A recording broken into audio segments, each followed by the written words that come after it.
What is going on, everybody? We are back here for some more MLB the Show 21 content. Today, I will be doing a realistic rebuild of the Milwaukee Brewers. So if you are excited, make sure to hit the like button. And if you're new, don't forget to subscribe to the channel for more MLB the Show 21 content. I did my first rebuild a couple of days ago, an unrealistic one with the Seattle Mariners. It seems like you guys really enjoyed it. I appreciate the support. I also, of course, have a realistic franchise series with the Baltimore Orioles. Obviously, the Orioles series is a long franchise series, whereas we're only focusing on the Brewers in today's video. Unfortunately, the roster vault glitch is still in the game. I really hope MLB the Show fixes it soon, but I still have to use for really crappy base rosters until that eventually gets fixed. So the reason why I chose the Brewers is they're sort of a middling team. They're certainly not bad, but they're also not really a World Series contender. A lot of people are rebuilding all the worst teams in the major leagues, and for good reason. Obviously, you want to rebuild teams like the Pirates and the Orioles and the Rockies, because they all suck. But I figured it'd be interesting to do a team in the middle like the Milwaukee Brewers. Let's take a brief look at this roster. The pitching staff is quite solid. Brandon Woodruff is a really underrated player. He has plenty of service time left, so he will not be going anywhere anytime soon. And the rest of the rotation is quite solid. Freddie Peralta and Corbin Burns are two young good starters, and Adrian Hauser and Eric Lauer aren't too bad either. The top prospect in the rotation is Ethan Small. He's a 22-year-old, 64 overall with A potential. The bullpen is really good, headlined by two elite receivers in Devin Williams, who had a great rookie year last year, and Josh Hader, who is one of the best closers in the major leagues and also has a sweet head of hair. That goes for bonus points. So the pitching rotation and the bullpen is really good. The lineup, not so much. There are some okay players at catcher, but this is probably a position where I'm going to look to upgrade. First base as well. Vogelbach ain't really it. A player I am very intrigued with is Keston Hiura. He can play first and second, and we also have the recently signed Colton Wong, who can play pretty much most infield positions. I want to take a look at Hiura especially because at only 24 years old, he's definitely a piece for us long term. He kind of struggled last year, but I am confident he will pick it up with us. Unfortunately, the rest of the infield isn't overly exciting. We do have some good young players at shortstop. Luis Urias, Bryce Turang, Eduardo Garcia. They're not bad. In the outfield, we are, of course, led by Christian Yelich, one of the top players in baseball. He will not be going anywhere anytime soon. He's definitely the face of this franchise, and if we're going to win a World Series within the next few seasons, it's going to be with Christian Yelich on the roster. The rest of the outfield, there are some talented veterans like Lorenzo Cain, Jackie Bradley Jr., and Avisail Garcia, but I think we need to potentially look to upgrade at the other two outfield spots in the somewhat near future. There is prospect Tristan Lutz, who is really good, and the Brewers used their first rounder last year on Garrett Mitchell, who's pretty solid, but again, MLB the Show is lazy and did not include any of the 2020 draft picks in their rosters. So for anyone who wants to see the depth chart projections, here we go. We're probably not going to go far enough to reach 2025, although maybe we will have to see. But there are some good players here, but there are also a lot of holes in this projected 2025 depth chart. So obviously we are going to look to improve that. If this was an unrealistic rebuild, we would be making moves right now, getting good players or top prospects. But since this is a realistic rebuild, I'm not going to be making any trades right off the bat as we take a look at the lineups and rotations here for season number 1. Just because it's realistic doesn't mean I won't make moves. I'm certainly going to be aggressive if we do well. I'm going to look for good players. And if we're bad, I'm going to be trading some of our good players for top prospects. So there's still going to be moves. It's still going to be an exciting video. But we're not going to be trading for Ronald Acuna. So now that that's out of the way, let's simulate forward to about the draft now. See how we're doing. Get a gauge on what this team looks like through the first, the first third of the season. And as we reach June, we are not doing too bad. We're 27-28, a game under 500, only 4.5 games back of first place in the division. So maybe we could contend for a wild card spot. I took a look at the trade block, and a name who really interested me was Jordan Hicks. I don't really know why the Cardinals want to give him up. He's been pretty much league average this year, but having a back end of a bullpen featuring Devin Williams, Josh Hader, and Jordan Hicks, sheesh, that is nasty. So I'm going to go ahead and try to get them. We're going to be giving them Tyrone Taylor and Tim Lopez. We're also going to be receiving shortstop prospect Edmundo Sosa. So we're getting better, and we're hurting a talented divisional rival in the process. So I would say that trade's a win-win for us. Hicks will insert himself right into the bullpen, and this has to be the most scary back end of a bullpen in the major leagues. Our draft ended up being a pretty good one. Our first pick is 68 overall starting pitcher Brad Doling. He is 93 potential. We got 2 additional B potential players in Xavier Randall and Luis Lawrence. And the rest of our draft was not too bad either. So a good first draft here for our Brewers. Going to simulate to the All-Star break, and we have really picked it up. Now we are 10 games over 500 with a strong month of June. And we are only half a game behind the Padres for the second wild card spot in the National League, and we are right in the mix for the division. We ended up with 3 All-Stars. Justin Topa was a little bit of a surprise out of a bullpen, and then Josh Hader and Christian Yelich as well made it. Those 2 guys were to be expected, but I'm surprised to see Topa there. So 3 All-Stars here for our Brewers. Going to move forward now to the trade deadline, and we are continuing to play really well. Now 18 games over 500. 10-2 since the All-Star break, including a 10-game win streak, might I add. And we're only a game behind the Cubs for the division. So this is a legit playoff contender. I think it makes sense to potentially try to go ahead and make some big moves. We are going to be trading Travis Shaw to the Blue Jays for shortstop prospect Aurelvis Martinez. I want to add prospects at the deadline, but I also want to add proven Major League players who can help our playoff push. Lorenzo Cain, Daniel Vogelbach, and Luis Perdomo will be going to the Yankees for Gio Urshela. I think adding a proven third baseman would be pretty nice. Perdomo's a good prospect. Vogelbach still has upside. And I guess Lorenzo Cain would be a one-year rental. Urshela hasn't been great this year. I'd say he's been around league average. But he's only 29 years old. He is really right entering his prime. And I think that'd be a good pickup.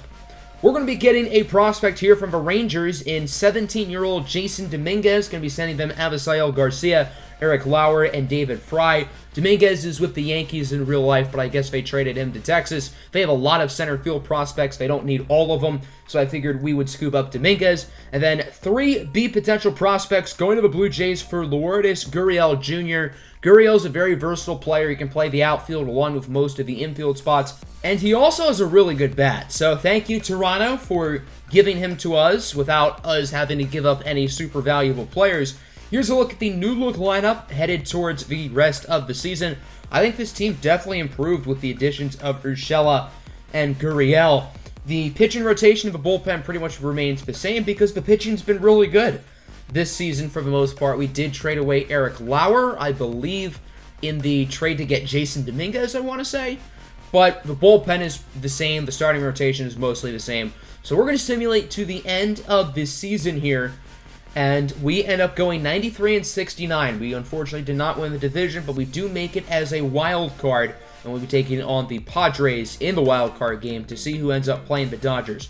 So the Cubs won the NL Central. They finished 4 games ahead of us. We did get a wild card spot pretty convincingly, and we will be hosting the Padres for what it's worth. Here's a final look at the numbers. Christian Yelich with an MVP-type season. Keston Hiura, I'd like that average to go up, but he hit for good power. Lourdes Gurriel had a really good season, so that's good. And then the pitching was very solid. Adrian Hauser was really good. Zach Godley was really good. The top end of the rotation wasn't too bad either.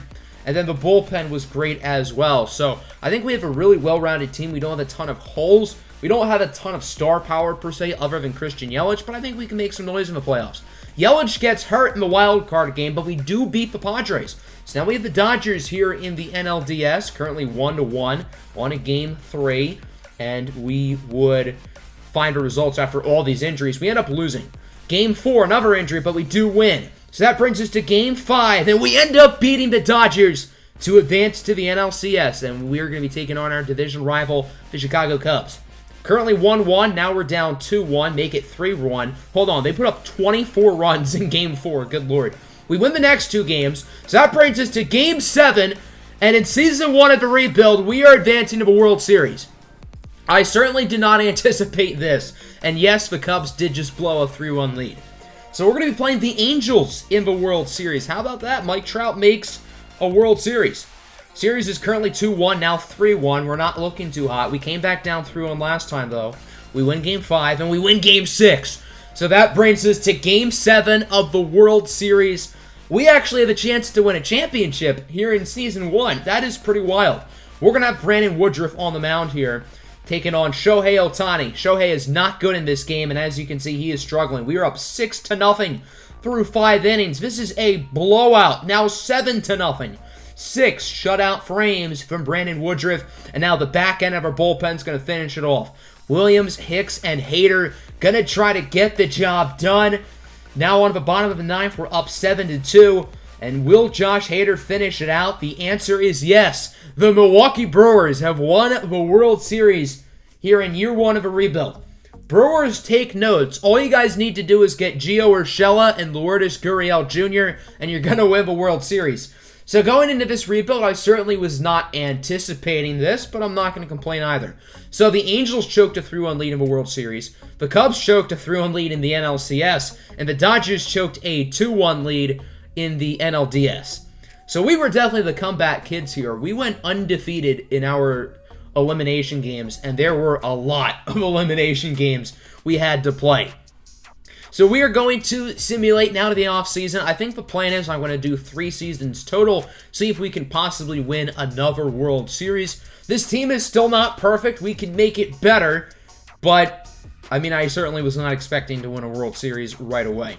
The free agency class is very good. I don't think we need to spend on like a Trevor Story or a Carlos Correa, but I would like to add a few good pieces to the team, including relief pitcher Keon Kela, who had a great season this past year for the San Diego Padres. The Padres want him back, but we're going to offer him a nice 2-year, $26 million contract with player and team options in it.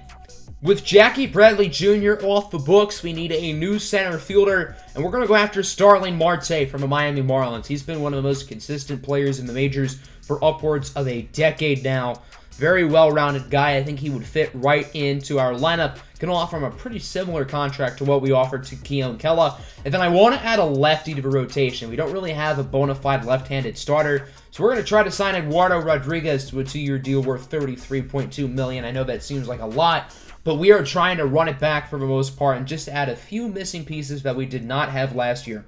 So Starling Marte would sign pretty early in the free agency process. Keon Kela would sign as well. And we also ended up getting Eduardo Rodriguez. So the 3 big fish that we went after, we got all 3 of them, which is really good.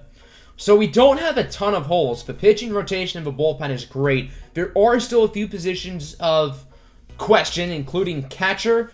We also have question marks in the infield. I would like to acquire either a first baseman or a shortstop. Keston Hiura can always play first. Colton Wong can always play short.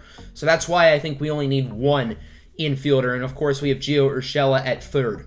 So let's go to the Rule 5 draft first. I'm only going to use 1 pick, and we're going to select Greg Allen. I want a versatile outfielder who can be not only a pinch runner off the bench, but just a good quality backup. And we're going to be getting our catcher of the future, Tristan Lutz, Billy McKinney, and Eduardo Garcia to the Orioles for Adley Rutschman. I know I got Rutschman in the last rebuild, but I think this makes a lot of sense. The Orioles traded for Luis Campusano last year, so they don't need both Campusano and Adley Rutschman. So that's why I do think that trade is somewhat realistic. And then we're going to be trading a few decent prospects, including catcher Jacob Nottingham and starting pitcher Jesus Castillo, to the Dodgers for Max Muncy, who can play a lot of positions, including first base, and he will fill our hole there. So Keston Hiura will remain at 2nd. Colton Wong will transition to shortstop. So we now have the 4th highest ranked team in the game, and I really like our roster headed into season number 2. We are really well-rounded across the board without any holes. I'm confident in all 8 position players that are starting. I will be actually platooning Luis Urias to start against lefties over Keston Hiura. And then the rotation, very well-rounded. We got 5 good starters, and the bullpen as well is very talented. It's actually even better than last year's with the addition of Keon Kela. So if last year's squad can go ahead and win a World Series, there's no excuse for this year's team not to as well, because we are even better. Gonna simulate up to draft day, and we are playing great baseball. 31-16, only game ahead of the Cubs for first place in the division. And one of the big reasons why we're doing really well is Keston Hiura, who's currently 2nd in the MVP race. He is hitting .393 through 2 months. That is absolutely wild. Looking at our draft, we killed it.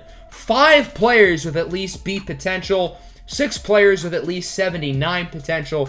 Really, really good draft. headlined by catcher Solomon McQueen in the first round, and we did great after that. Going to simulate up to the All-Star break, see if we can keep playing well, and indeed we are. Our new record is 60-30. We are now 11.5 games out of the Chicago Cubs, so we have certainly broken ourselves away from them, and there's no reason for us not to compete for a World Series. Keone Kela is an all-star. Josh Hader makes it back. And looking at the position players, unsurprisingly, Keston Hiura would make it. His batting average has cooled off a little bit. It's now down to .354. I know, absolutely tragic. Christian Yelich also made the all-star team as well, along with Starling Marte. I think I skipped over it when I was recording. I did not notice, but Starling Marte did end up making it, which is pretty nice. So at the deadline, we are 64-34. We don't really have a ton of holes, so it's kind of hard to find what we need, but we are making a big move for an outfielder. Luis Lorenz, Bowden Francis, and Jackie Bradley going to the Minnesota Twins for Byron Buxton.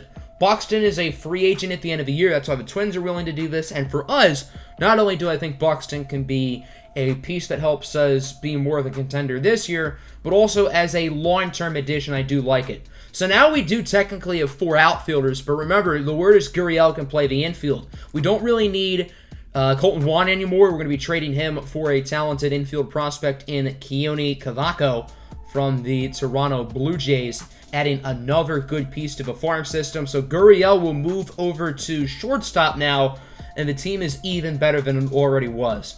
Luis Urias will no longer start against lefties. He will just be a main bench bat, but I really like this lineup. This is a team who should be able to contend for a World Series, and the rotation and bullpen remain unchanged because they are still doing really well. I haven't really had to make a bunch of changes to the pitching because it's been really good.